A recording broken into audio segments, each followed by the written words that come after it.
Comment c'est merveilleux de saluer mes amis. J'aime être uni avec vous partout dans le monde, chaque dimanche, en écoutant le même sermon à la même heure. Que Dieu bénisse mes amis en Russie, en Guinée équatoriale, en RDC Congo et en Chine continentale. Et où que vous soyez, que le Saint-Esprit envoie son ange pour réconforter chacun de vous. Depuis Jeffersonville, Indiana, et du Branham Tabernacle, le 6 juillet 2024. Voici Joseph Branham, voici frère Joseph Branham, serviteur de Dieu. Chère épouse de la volonté parfaite, le jour tire à sa fin et la venue du Seigneur est imminente.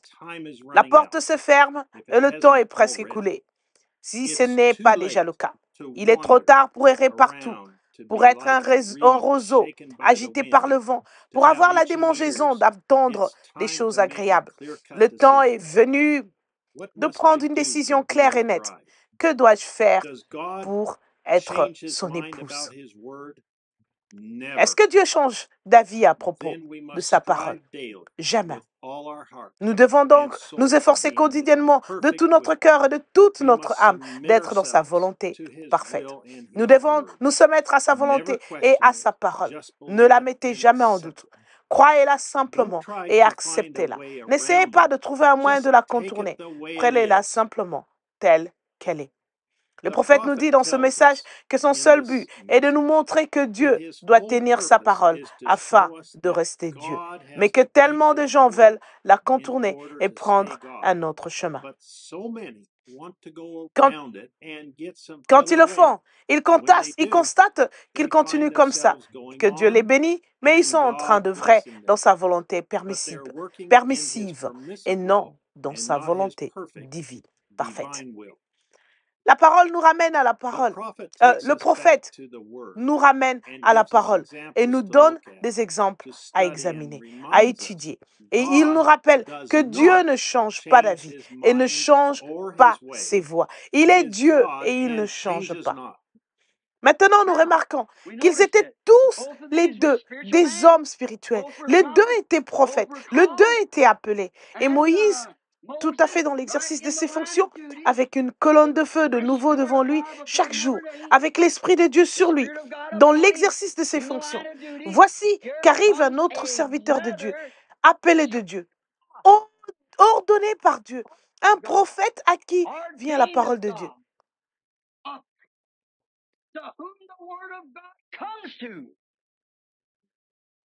Ici se trouve la zone dangereuse.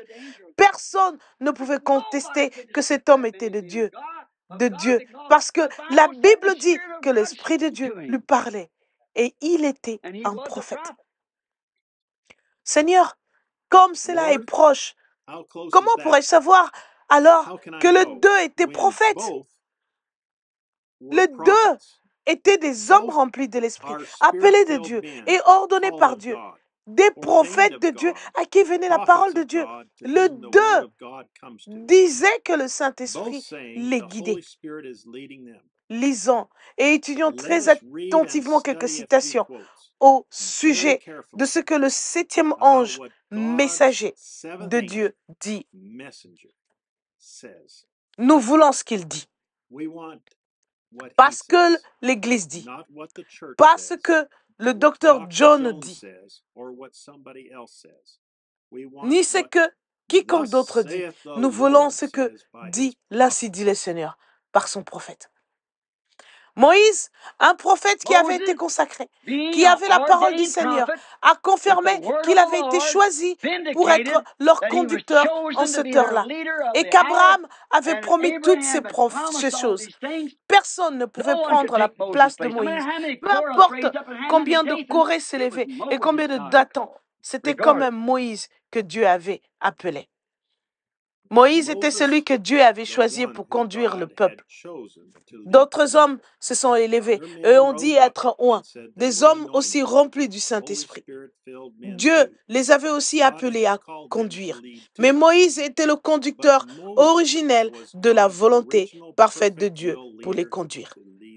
Mais, et si les gens ne veulent pas marcher dans sa volonté parfaite, Il a effectivement une volonté permissive dans laquelle il vous laissera marcher.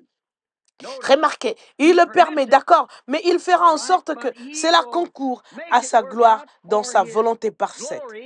Maintenant, si vous aimeriez, personne ne veut se retrouver dans la volonté permissive de Dieu. La véritable épouse veut être dans sa volonté parfaite tout le temps, peu importe le prix. Il y a tant de désaccords, de pensées, de confusion et d'opinions sur l'importance de passer des bandes. Nous savons tous qu'il s'agit du point de contention qui sépare les croyants du message aujourd'hui. Nous savons que l'épouse doit être unie et elle le sera. C'est la parole.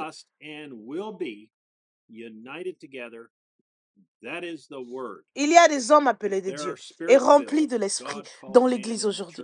Ils sont des hommes de Dieu et appelés à prêcher ce message.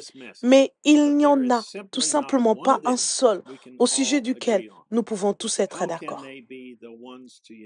Comment pourraient-ils être ceux qui unissent l'épouse? Pouvons-nous nous unir autour de leur ministère? C'est vrai qu'ils sont appelés à conduire leurs troupeaux, mais à les conduire pour les ramener vers le plan originel de Dieu. Son conducteur, son prophète, pas leur ministère. S'ils ne vous enseignent pas que la voie sur les bandes est celle que vous devez suivre, ni que vous devez croire quelle est la voie la plus importante que vous devez écouter, ils sont tout simplement dans sa volonté permissive. S'ils vous disent bel et bien que c'est la voie la plus importante et qu'ils croient véritablement cela, alors comment peuvent-ils ne pas appuyer sur la lecture chaque fois que vous vous rassemblez? Si vous voulez être absolument certain que vous êtes dans sa volonté parfaite, il n'y a qu'un seul moyen certain, c'est d'écouter la voix confirmée de Dieu sur les bandes. Tout à coup, une bande magnétique atterrit dans leur maison. Alors le tour est joué. Si c'est une brebis, elle s'unit tout de suite à cela. Si c'est un bouc, il jette la bande dehors. Je dois être absolument certain.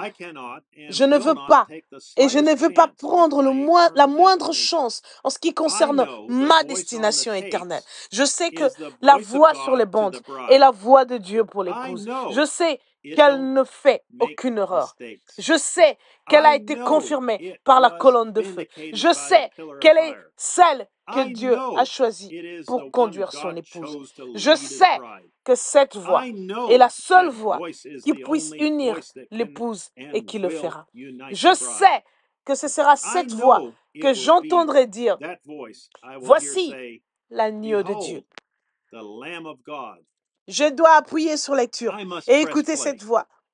Vous êtes invités à vous joindre à nous ce dimanche à midi, heure de Jeffersonville, alors que nous écouterons.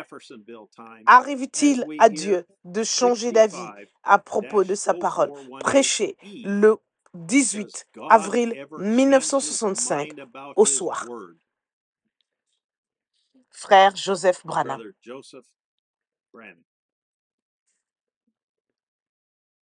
Nous commencerons le message au paragraphe 61. Les passages des Écritures à lire avant d'écouter le message. Exode, chapitre 19. Nombre, chapitre 22, verset 31. Saint Matthieu, chapitre 28, verset 19. Saint Luc, chapitre 17, verset 30. Et Révélation, Apocalypse, chapitre 17 en entier. Jusqu'à la prochaine fois, que Dieu vous bénisse et shalom. www.svfellowship.info www.branham